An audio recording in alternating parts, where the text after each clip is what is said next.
இப்போ எத்தனை பேர் வந்திருக்கீங்க? 8 பேர் தான் வந்திருக்கீங்க.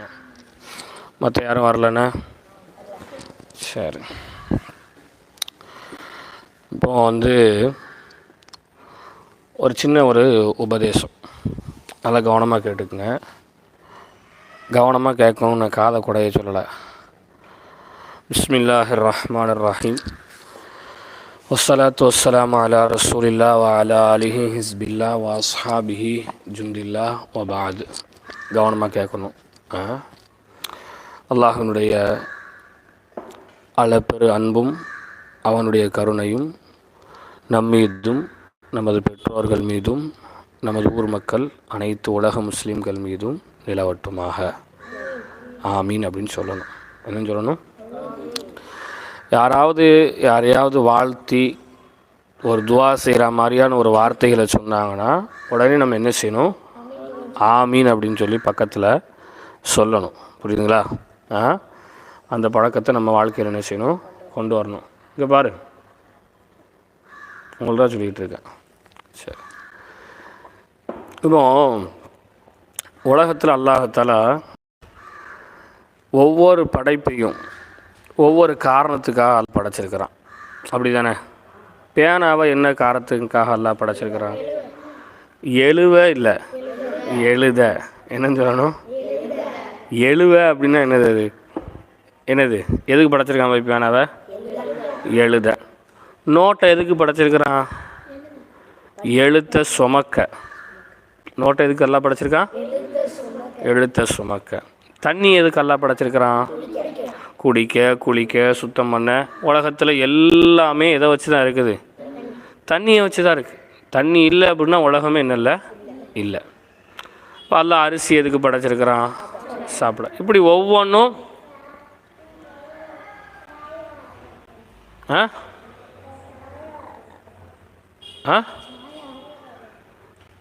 வாரேன் போங்க, வீட்டுக்கு போங்க, வாரேன். இப்போ உலகத்தில் எல்லாத்தையுமே ஒரு காரணத்துக்காக அல்லாஹ் படைச்சிருக்கிறான். நம்மளை எதுக்காண்டி அல்லாஹ் படைச்சிருக்கான்? எதுக்கு படைச்சிருக்கிறான்? வணங்குறதுனா என்னது? தொழுகணும், திக்ரு செய்யணும், நோன்பு வைக்கணும், சக்காத்து கொடுக்கணும்.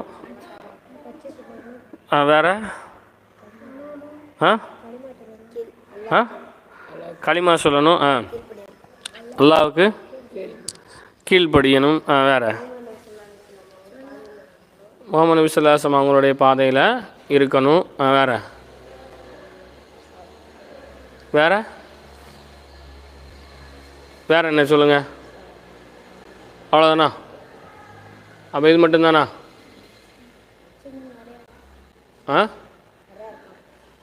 நிறைய இருக்குது. நிறையலாம் என்ன இருக்குது இன்னும்?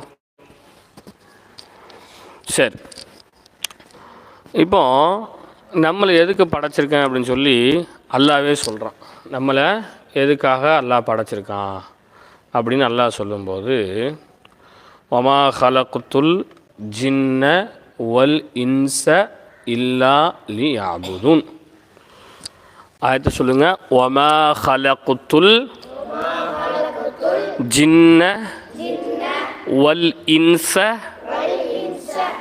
இல்லா லியஅபுதுன்.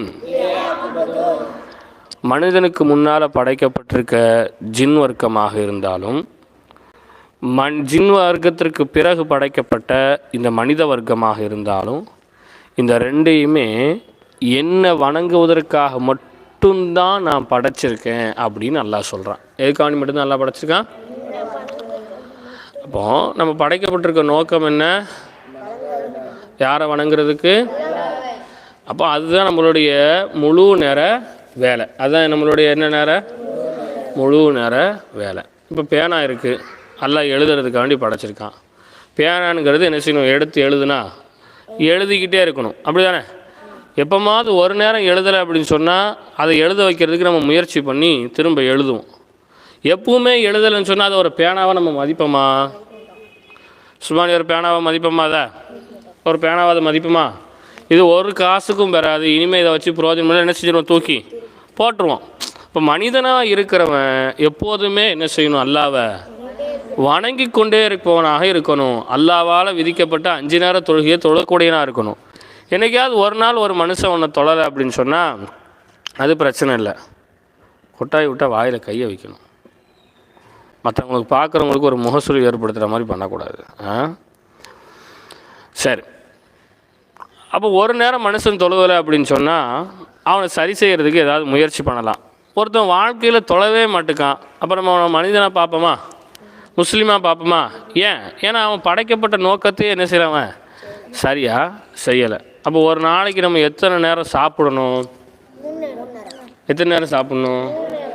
எத்தனை நேரம் தூங்கணும்? 2 நேரமா?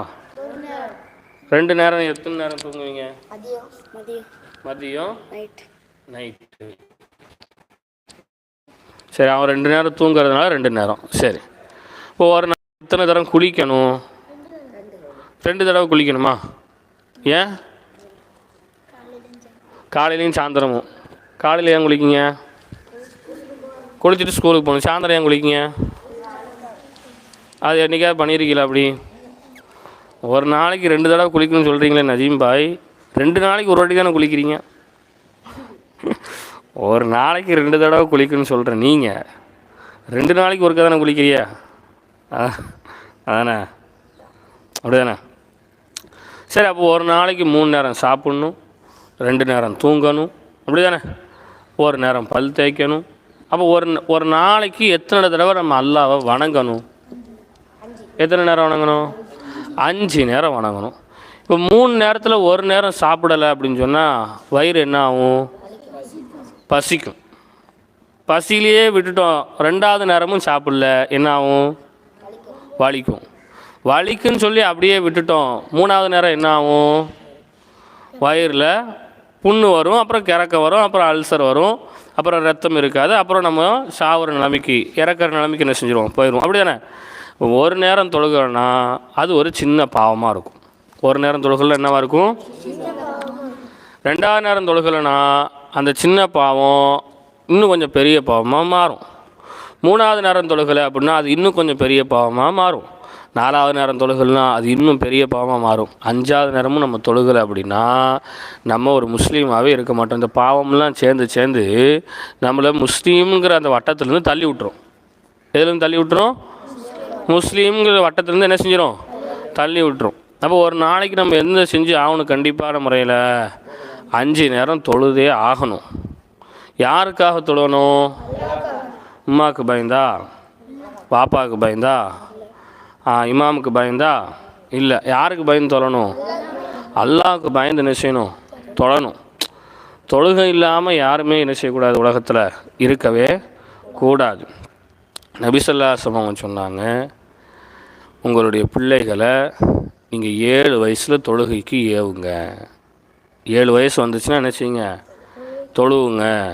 காதரி தொழுவு, சாவுடு தொழுவு, உவைசு தொழுவு, சுபானி தொழுவு, பாசிது தொழுவு, சாவுலு, நஜீமு, அப்சலு, எல்லோரும் என்ன செய்யுங்க? தொழுவுங்க. எத்தனை வயசு வந்தால் சொல்லணும்? 7 வயசாக வந்துவா சொல்லணும். இப்போ உங்கள் எல்லாருக்கும் அப்போ 8. அப்போ காசிமு தொழுவு, அவனையும் உடனுமே. இப்போ 7 வயசு வந்தால் என்ன செய்யணும்? சொல்லணும். என்ன செய்யணும்? சொல்லணும். இப்போ எல்லாருக்கும் 7 வயசு ஆயிடுச்சா? 7 வயசு ஆனால் தானே அப்புறம் தாண்ட முடியும். ஆயிடுச்சங்கிட்டா யூஹுங்கிய.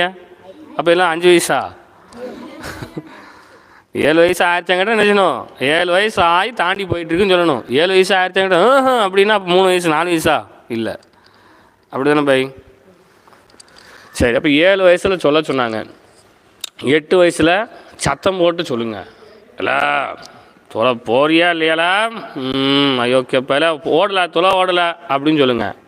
9 வயசில் மிரட்டி சொல்லுங்கள். தொலை போகலை, கம்பை எடுத்துனா சொல்லு அப்படின்னு நினைச்சிங்க. 9 வயசில் அதட்டுங்க. 10 வயசில் தொலை போகலைன்னா அடிச்சிருங்க. 10 வயசில் என்ன செய்யலைண்ணா அடிச்சிருங்க அப்படின்னு யார் சொன்னா? நபி ஸல்லல்லாஹு அலைஹி வஸல்லம் சொன்னாங்க. நபி ஸல்லல்லாஹு அலைஹி வஸல்லம் எதையும் தானாக சொல்லுவாங்களா? அல்லாஹ் சொன்னால் மட்டும்தான் நபி ஸல்லல்லாஹு அலைஹி வஸல்லம் நினச்சிவாங்க சொல்லுவாங்க. இப்போ சாவில் இருக்கான், ரசூலா முன்னாடி உட்காந்துருக்கா அப்படின்னா ரசூலா வந்து சாவலை பார்த்து சாவலே சாப்பிட்டியாப்பா அப்படின்னு கேட்டாலும் அது ரசூலா சுயமாக என்ன செய்ய மாட்டாங்க, கேட்க மாட்டாங்க. யார் தான் அதை சொல்லுவா? அல்லாஹ் சொல்லுவான். ஏன்னா அல்லாஹ் குரானில் ஒரு வசனத்தில் சொல்கிறான், ஒமா யன்திகு அனில் ஹவா இன்ஹுவ இல்லா வஹீன் யுஹா. நபி ஸல்லல்லாஹு அலைஹி வஸல்லம் அவங்க தம் மன இச்சையின்படி எதையும் பேசவே மாட்டாங்க. நான் சொன்னதை மட்டும்தான் நினச்சிவாங்க ரசூல்லா பேசுவாங்க. அப்போ 10 வயசு உங்கள் எல்லாருக்கும் ஆயிடுச்சு, 11 வயசு ஆயிடுச்சு, 10 வயசு 7 வயசு தாண்டிட்டீங்க, 10 வயசு என்ன செஞ்சீங்க தாண்டிட்டீங்க. 13 12 14 14 11 12 11 10 13 11 13 8. இப்போ பாருங்கள், காசிம் மட்டும்தான் 8. காசிம் மட்டும்தான் நம்ம அதட்டி சொல்லணும். இப்போ நீங்கள் எல்லாம் 10 தாண்டிட்டீங்க, எப்படி சொல்லணும்? உங்கள்கிட்ட அடித்து சொல்லணும். அப்போ அதனால தான் நான் என்ன செய்கிறேன், தொலை வரலன்னா அடிக்கிறேன். ஆம்பளை பிள்ளைகள் மட்டும்தான் அப்படி சொல்லணுமா அப்படின்னு கேட்டால் இல்லை, பொம்பளை பிள்ளைகளுக்கு என்ன தான் செய்யணும், அடித்து தான் சொல்லணும். இப்போ என்ன செய்யணும், கண்டிப்பான முறையில் தொழுகைக்கு நம்ம வந்துடணும். நம்ம தொழலை வைக்கலைன்னு சொன்னால் நம்ம இப்போ சின்ன பிள்ளையாக இருக்கோம், நமக்கு ஒன்றும் என்ன செய்யாது, தெரியாது. நம்ம வளர்ந்து பெரியாள் ஆகிட்டோம்னு சொன்னால் நம்ம தொழாமல் போனோம்னா நம்ம வாழ்க்கையில் நிறைய சோதனை வரும். ஒரே ஒரு சின்ன ஒரு உதாரணத்தை சொல்லிவிட்டு நம்ம முடிச்சிடுவோம். ஏன்னா பிள்ளைங்க ரொம்ப கம்மியாக தானே வந்திருக்கோம். நம்ம வந்து யாராக இருக்கோம், முஸ்லீமாக இருக்கோம். முஸ்லீமாக இருக்கிறோம்னு சொன்னால் நம்ம மனசுக்குள்ளே இந்த இஸ்லாம் இருக்குல்ல, ஈமான். இந்த ஈமான் எப்படி இருக்கும்னா, பல நம்ம வீட்டில் ஒரு கண்ணாடி வாங்கி புதுசாக தொடச்சி வச்சா அது எப்படி இருக்கும், நல்லா பலன்னு வெளிச்சமாக இருக்கும், அப்படியானே? இந்த கண்ணாடி என்ன செஞ்சிட்டோம், ஒரு மாதமாக துடைக்கவே இல்லை, ஒரு 2 மாதமாக துடைக்கலை, கண்ணாடி என்ன ஆயிரும், அழுக்காயிரும், தூசி ஆயிரும், அங்கங்கே புள்ளியாக விழுந்து இது கண்ணாடியான என்ன செய்யாது, தெரியாது. அப்போ நம்ம ஈமான் இருக்குல்ல மனசுக்குள்ளே, அல்லா லா இலாஹ இல்லல்லாஹ் முஹம்மது ரசூலுல்லாஹ் சொல்லியிருக்கோமே, அந்த ஈமான் இருக்குல்ல, அது வந்து கண்ணாடி மாதிரி. அது எது மாதிரி? கண்ணாடி மாதிரி. 5 நேரம் நம்ம தொலை நம்ம ஈமானை வந்து அப்படியே தொடச்சிக்கிட்டே இருக்கும். இந்த தொழுகை எப்படி இருக்கும், தொடச்சிட்டு அப்படி தக்பீர் கட்டினோட வெளியே வந்து துடைக்கும். அப்படி தொடச்சி நம்ம ஈமான் என்ன செஞ்சுட்டே இருக்கும், புதுசாக ஆகிக்கிட்டே இருக்கும். புதுசாக இருக்கிறது தானே எல்லாருக்கும் பிடிக்கும். இப்படி புதுசாக பார்க்க அப்படி பலன்னு இருந்தால் என்ன செய்யும், பிடிக்கும். கடையில் போகிறீங்க, ஒரு 1000 ரூபா கொடுத்துட்டு புதுசுக்கு பதில் பழசை தாங்கன்னு நம்ம கேட்போமா? கேட்க மாட்டோம். புதுசாக தான் என்ன செய்வோம், கேட்போம். இப்போ ஈமான் என்ன செஞ்சுட்டே இருக்கும், பலன்னு இருக்கும். அப்போ பலன்னு ஈமானோடு இருக்கிறவங்கள அல்லாஹ்க்கு என்ன செய்யும், பிடிக்கும். அல்லாஹ்க்கு என்ன செய்யும், ரொம்ப பிடிக்கும். அப்போ நம்ம வந்து 5 நேரம் தொலை பலன்னு ஆகிட்டே இருக்கும். தொழாமல் விட்டுட்டோம்னு சொன்னால் அப்படியே ஈமான் என்ன செஞ்சிடும், அழுக்காகி மங்கி ஈமானே இல்லாதது மாதிரி என்ன செஞ்சிடும் ஆயிரும். அப்போ ஈமானே இல்லாதவங்கள அல்லாஹ்க்கு பிடிக்குமான்னு கேட்டால் என்ன செய்யாது, கண்டிப்பாக பிடிக்காது. அப்போ அதனால தான் என்ன செய்கிறோம், ஒரு நாளைக்கு நம்ம 5 நேரம் தொழணும். இப்போ தொலை வரோம் அப்படின்னு சொன்னால் முதல்ல பள்ளியாசக்குள்ளே ஒழுக்கமான முறையில் வரணும். தொலை வந்தால் எப்படி வரணும், பள்ளியாசக்குள்ளே ஒழுக்கமான முறையில் வரணும். என்ன ஒழுக்கமாக வருவீங்க சொல்லுங்கள் பார்ப்போம். ஒழுக்கமான எப்படி பாய்? இப்போ அந்த பள்ளிவாசலுக்கு உள்ளே வர்றதுக்கு முன்னாடி சில ஒழுக்கத்தை நம்ம பேணணும். பள்ளிவாசல் உள்ளே வந்து சில ஒழுக்கத்தை பேணணும். தொழுகையில் வரிசையில் நிற்கும் போது சில ஒழுக்கத்தை நம்ம பேணணும். மொத்தம் 3 இருக்குது. பள்ளிவாசலுக்கு வர்றதுக்கு முன்னாடி தெருவில் பேண வேண்டிய ஒழுக்கம், பள்ளிவாசல் காம்பவுண்டில் பேண வேண்டிய ஒழுக்கம், தொழுகையில் சஃப்பில் நிற்கும் போது பேண வேண்டிய ஒழுக்கம். என்னெல்லாம் இருக்குது சொல்லுங்கள் பார்ப்போம். முதல்ல காதர் சொல்லட்டுமா, சொல்லுங்கள் பார்ப்போம். நீட்டான ட்ரெஸ்ஸாக போட்டோம். நீட்டான ட்ரெஸ்ஸு. தெருவில் என்ன ஒழுக்கம் பேணணும் சொல்லுங்கள். தெருவில் நம்ம எப்படி ஒரு ஒழுக்கமாக நம்ம வரணும். இப்போ தொழுகைக்கு வரோம், எப்படி வரணும், நீட்டாக சென்று அத்தர் போட்டு வேட்டி உடுத்தி, அத்தர் போட்டு கிட்ட வச்சுங்க, அத்தர் போட்டு வேட்டி உடுத்தி சட்டையை அயன் பண்ணி வரணும். சரி, இப்போ காதல் சொல்கிற மாதிரி நீட்டாக சட்டை போட்டு வேட்டியெல்லாம் உடுத்தி அப்படி எண்ணெயெல்லாம் தேய்ச்சி அப்படி தலையெல்லாம் பயங்கரமாக சீவி ஒரு பவுடர்லாம் அடித்து கண்ணத்தில் ஒரு போட்டுக்கிட்டுலாம் வச்சு கண்டிஸ்டி விடக்கூடாதுன்ட்டு வாரம். தெருவில் வரும்போது கெட்ட வாரத்தை பேசிக்கிட்டே வரோம், வரலாமா? தெருவில் வரும்போதே ஒரு நாய் நிற்குது, நாயை பிடிச்சி விளையாண்டுட்டு வரோம், வரலாமா? தெருவில் வரோம், நல்லா வேட்டி சட்டை அத்தர்லாம் போட்டுக்கிட்டு 10 பேர் சேர்ந்துக்கிட்டு ஹே ஹே ஹே ஹேன்னு கத்திக்கிட்டு தெருவில் நிற்கிறோம். 50 பேர் நம்ம திட்டுற அளவுக்கு நம்ம நடந்து ஒடியாகிறோம், வரலாமா? காதல் சொன்ன மாதிரி நல்லா வேட்டி சட்டை எல்லாம் உடுத்திக்கிட்டு எல்லாம் போட்டோன்னா செருப்பு போடாமல் வரோம். வரலாமா? எல்லாம் செஞ்சிட்டோம். வரும்போதே யாரையாவது பள்ளியாசில் போய் நான் வந்து இன்னைக்கு அவரை வந்து கிண்டல் பண்ணணும், இவரை கேலி பண்ணணும், அவரை தொடரும்போது பின்னாடி சுரண்டி விட்டுட்டு ஓடிடணும், இவனை இடிச்சு விட்டுட்டு ஓடிடணுங்கிற ஒரு எண்ணத்தில் வரோம். வரலாமா? வரக்கூடாது. நினைச்சக்கூடாது. அப்போ சரி, பள்ளியாச காம்பவுண்டுக்குள்ளே வந்து என்ன ஒழுக்கத்துக்கு வேணும் சொல்லுங்க. பொது எடுக்கணும். காலை தொடச்சு உள்ள வரணும். காலை தொடச்சிட்டு உள்ள வரணும்.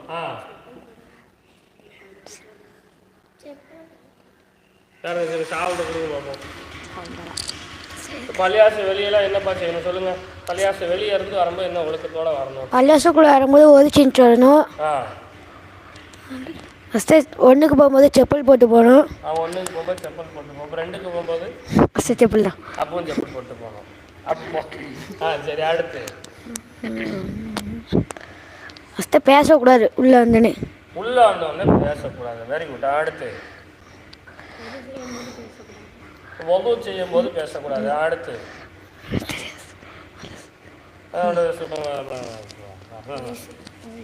சொல்லுங்க ஓஎஸ் பாய். பள்ளியாசலுக்கு வர்றதுக்கு முன்னாடி தெருவில் என்ன ஒழுக்கத்தை நம்ம பேணணும்? அமைதியாக வரணும்.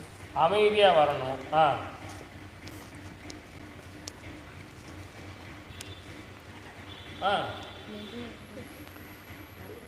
சரி, கொண்டாங்க.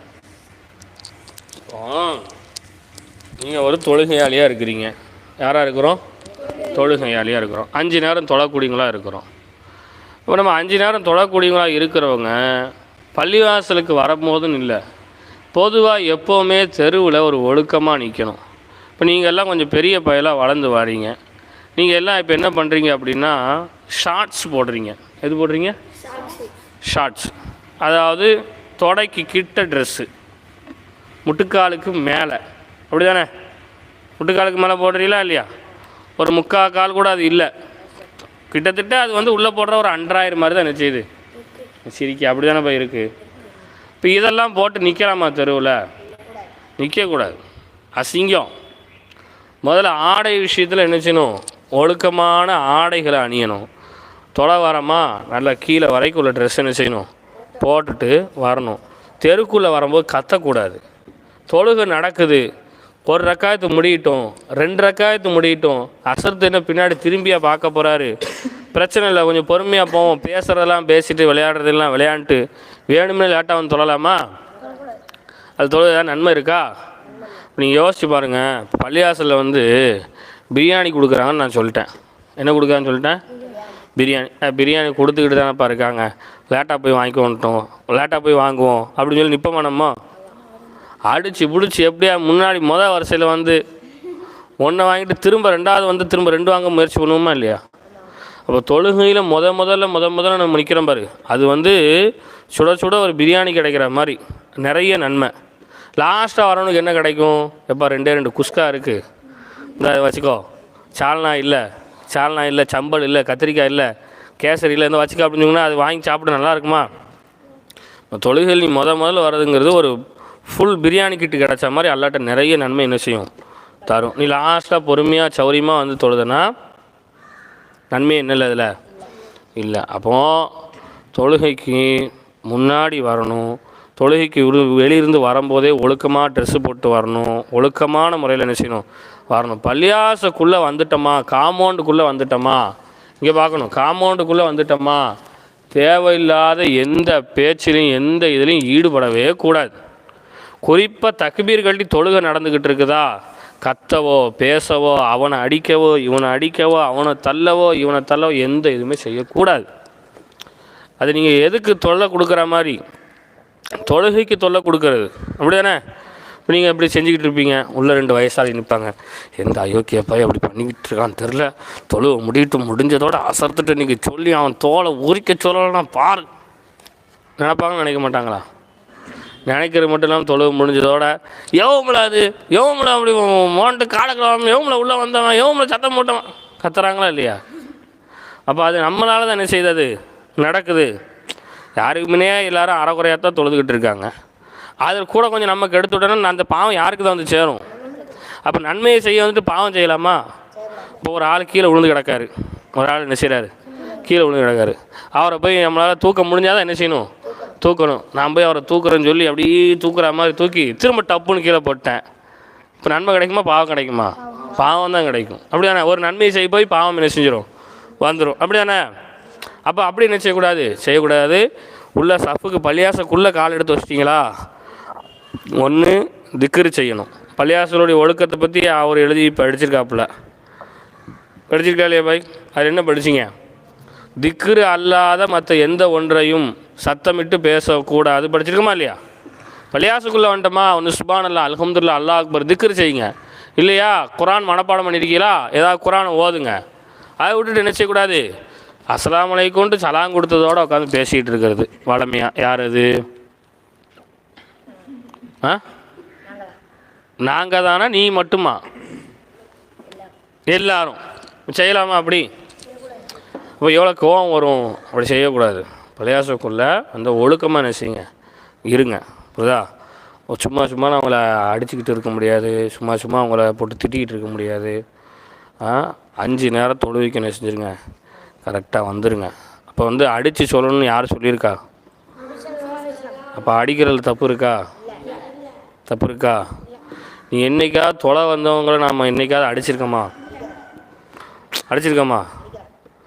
அடித்ததே கிடையாது. தொலை வந்துட்டு மனசாக வராதவங்களோட நம்ம விட்டுருக்கோம்.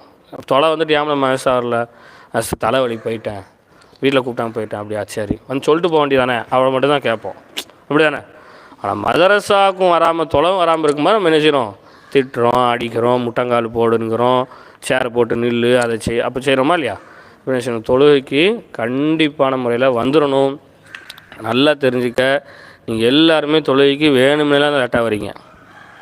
இந்த தெருக்குள்ளேயே தான் நிற்கிற, பாங்க சொல்லி காம சொல்லி தக்பீர் கட்டுற வரைக்கும் நீங்கள் எதுக்குள்ளே தான் நிற்கிறீங்க, தெருக்குள்ளே தான் நிற்கிறீங்க. போய்க்குவோன்னு சொல்லி சௌரியமாக வாரிய. இன்றைக்கி ஏதோ அசர் இல்லை, காதை ரொம்ப சீக்கிரம் வந்துட்டா, 5 நிமிஷத்துக்கு முன்னாடியே வந்துட்டாப்புல. சுபுவில் ஒரு 2 நாள் சுபஹானி கொஞ்சம் சீக்கிரம் வந்தான், நீ கொஞ்சம் சீக்கிரம் வந்த. இப்போ இஷாவெல்லாம் எல்லாமே லேட்டு தான். இப்போ விளையாண்டு இருக்கீங்க, வச்சுக்கிட்டு இருக்கீங்க, நீங்கள் நம்ம தெருக்குள்ளே தான் நிற்கிறீங்க. அப்போ என்ன செய்யணும், சீக்கிரமாக என்ன செஞ்சிடணும், வந்துடணும். பாங்க சொல்லியாச்சா, ஒரு 5 நிமிஷத்தில் டக்குன்னு ஓடு செஞ்சுட்டு பள்ளியாசக்குள்ளே என்ன செஞ்சிடணும், வந்துடணும். வந்து சுண்ண தொழுதுட்டு உட்காந்து திக்ரு ஏதாவது என்ன செஞ்சுட்டு இருக்கணும், ஓதிக்கிட்டு இருக்கணுமே தவிர வீண் பேச்சுக்கள் என்ன செய்யக்கூடாது, ஈடுபடக்கூடாது, விளையாட்டுகளில் ஈடுபடக்கூடாது. உங்களை என்கிட்ட யாரும் குறை சொல்லக்கூடாது. காதல் இப்படி பண்ணிட்டான், சாவல் இப்படி பண்ணிட்டான் அப்படின்னு சொல்லி என்ன செய்யக்கூடாது யாருமே. அந்த மாதிரி நீங்கள் என்ன செஞ்சுக்கணும், நடந்துக்கணும். சரி, இப்போ யார் என்னென்ன மனப்பாடம் பண்ணியிருக்கீங்களோ அதுலேருந்து ஒரு 5 ஆயத்து மட்டும் அப்படி ஓதுங்க. நீங்கள் ஒரு 5 ஆயத்து, நீ ஒரு 5 ஆயத்து, நீ எதில் மனப்பாடம் பண்ணிக்க, நீ ஒரு 5 ஆயத்து, நீ ஒரு 5 ஆயத்து, நீ சின்ன சூறா இது மனப்பாடம் பண்ணிங்கன்னா ஒரு சின்ன சூறா இப்படி ஓதி என்ன செய்யணும் முடிக்கணும். அஸ்ஸலாமு வரஹ்மத்துல்லாஹ். சரியா? அவட மாதம் முடிச்சுக்குவோம். அலிப்லாம்து ஓதாமல் நடுவில் எங்கேயாவது பிஸ்மி சொல்லி அவுது சொல்லி பிஸ்மி சொல்லி. أعوذ بالله من الشيطان الرجيم. شيطان. بسم الله الرحمن الرحيم. أولئك على هدى من ربهم وأولئك هم المفلحون. إن الذين كفروا سواء عليهم أنذرتهم أم لم تنذرهم لا يؤمنون. ختم الله على قلوبهم وعلى سمعهم وعلى أبصارهم غشاوة ولهم عذاب أليم. ومن الناس من يقول آمنا بالله وباليوم الآخر وما هم بمؤمنين يخادعون الله والذين آمنوا وما يخدعون إلا أنفسهم وما يشعرون. أعوذ بالله من الشيطان الرجيم. بسم الله الرحمن الرحيم.